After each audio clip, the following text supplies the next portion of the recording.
Welcome to the funnel effect. आज का हमारा विषय है प्लेटफॉर्म एज ए सर्विस, जिसे हम सब पास कहते हैं। हाँ। हाँ, और इसके लिए हमारे पास माइक्रोसॉफ्ट लर्न का ट्रेनिंग मटेरियल है, तो हम उसी पे बात करेंगे आज। हमारा मकसद है पास को थोड़ा बेहतर समझना, ये असल में है क्या, और जो दूसरी क्लाउड सर्विसेज हैं जैसे IaaS और SaaS, उनके बीच ये कहाँ फिट होता है, इसकी खासियत क्या है, सोर्स से इसे क्लाउड का मिडिल ग्राउंड करा है। तो चलिए इसी को समझने की कोशिश करते हैं। बिल्कुल। पास को समझने का सबसे अच्छा तरीका है उसे आईएएस और सास के कॉन्टेक्स्ट में देखना। अब देखिए, आईएएस में क्या होता है, क्लाउड प्रोवाइडर आपको एकदम बेसिक चीजें देता है, सर्वर्स, स्टोरेज, नेटवर्क, है ना। हाँ, इंफ्रास्ट्रक्चर। एग्जैक्टली। लेकिन उसके ऊपर का सब कुछ, मतलब ओएस से लेकर एप्लीकेशन तक, वो यूजर को मैनेज करना होता है। और दूसरी तरफ है सास, जहां सब कुछ प्रोवाइडर ही मैनेज करता है, आप बस सॉफ्टवेयर इस्तेमाल करते हैं, जैसे कोई ईमेल सर्विस हो गई। अच्छा, तो फिर पास इस बीच में कैसे आता है?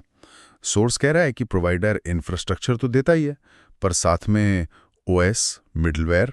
हाँ, मिडलवेयर, डेवलपमेंट टूल्स, यहाँ तक कि बिजनेस इंटेलिजेंस सर्विसेज भी। ओह, तो ये तो काफी ज्यादा हुआ। मतलब यूजर के लिए काफी आसान हो जाता होगा। हाँ बिल्कुल, ये इसका एक बहुत बड़ा एडवांटेज है। यूजर्स को ओएस के लाइसेंस की चिंता नहीं करनी, अपडेट्स, पैचिंग, डेटाबेसेस का मेंटेनेंस, अच्छा। इन सब चीजों से यूजर फ्री हो जाता है।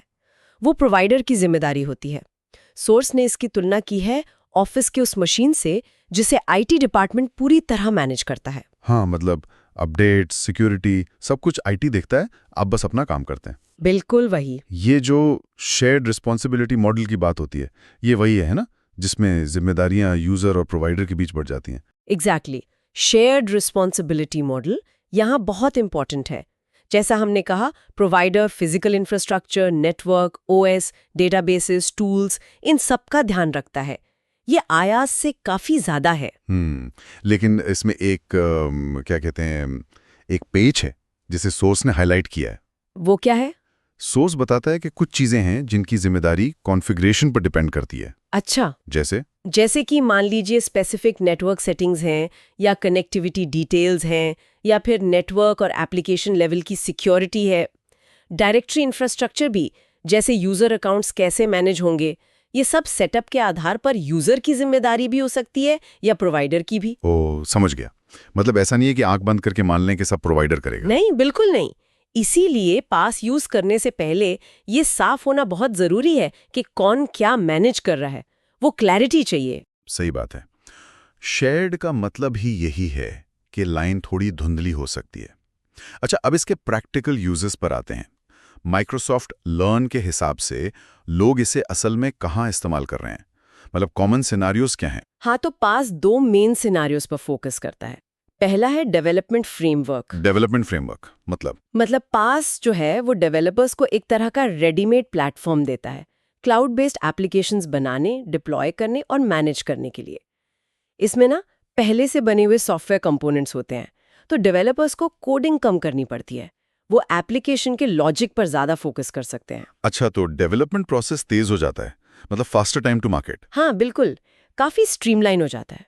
और जो क्लाउड के फायदे हैं, जैसे स्केलेबिलिटी, हाँ, जरूरत के हिसाब से रिसोर्सेज कम ज्यादा करना, और हाई अवेलेबिलिटी, मतलब एप्लीकेशन हमेशा चलती रहे, ये सब चीजें पहले से ही बिल्ट इन होती हैं।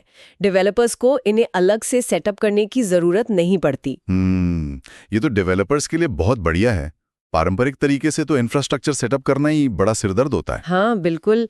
दूसरा सिनारियो जो बताया गया है वो है एनालिटिक्स या बिजनेस इंटेलिजेंस, BI। एनालिटिक्स और BI, हाँ, पास सॉल्यूशंस के साथ अक्सर काफी पावरफुल टूल्स आते हैं। ये टूल्स संगठनों को, कंपनीज को अपना डेटा एनालाइज करने में मदद करते हैं। वो डेटा में पैटर्न्स ढूंढ सकते हैं, ट्रेंड समझ सकते हैं और फ्यूचर आउटकम्स प्रिडिक्ट कर सकते हैं। अच्छा, तो ये सिर्फ डेटा स्टोरेज और प्रोसेसिंग नहीं है, बल्कि इनसाइट्स निकालने के टूल्स भी प्लेटफॉर्म का हिस्सा हैं। बिल्कुल। और इससे कंपनीज बेहतर बिजनेस डिसीजंस ले सकती हैं, जैसे सेल्स फोरकास्टिंग सुधारना, या प्रोडक्ट डिजाइन को ऑप्टिमाइज करना, या इन्वेस्टमेंट रिटर्न्स का बेहतर अंदाजा लगाना। प्रोवाइडर जो है वो BI इंफ्रास्ट्रक्चर की कॉम्प्लेक्सिटी मैनेज करता है, तो यूजर्स एनालिसिस पर फोकस कर पाते हैं। ये भी बहुत उपयोगी लगता है। तो संक्षेप में कहें तो पास एक मैनेज्ड एनवायरनमेंट है, डेवलपमेंट को स्पीड देता है, एनालिटिक्स को आसान बनाता है। हाँ। लेकिन यूजर और प्रोवाइडर के बीच जिम्मेदारियों का बंटवारा समझना बहुत जरूरी है। खासकर स्पेसिफिक कॉन्फ़िगरेशंस को लेकर। सही कहा, बिल्कुल। और यहीं से वो सोचने वाली बात भी निकलती है जो आखिर में हम छोड़ सकते हैं क्या? कि ये शेयर्ड रिस्पॉन्सिबिलिटी मॉडल को देखते हुए किसी भी पास सॉल्यूशन को अपनाने से पहले उसकी स्पेसिफिक कॉन्फ़िगरेशन और सर्विस लेवल एग्रीमेंट्स को कितनी गहराई से समझना ज़रूरी हो जाता है, ताकि बाद में जिम्मेदारियों को लेकर कोई कन्फ्यूजन न हो या कहीं कोई सिक्योरिटी गैप न रह जाए। इस पर विचार करना वाकई महत्वपूर्ण है। Thank you for watching The Funnel Effect.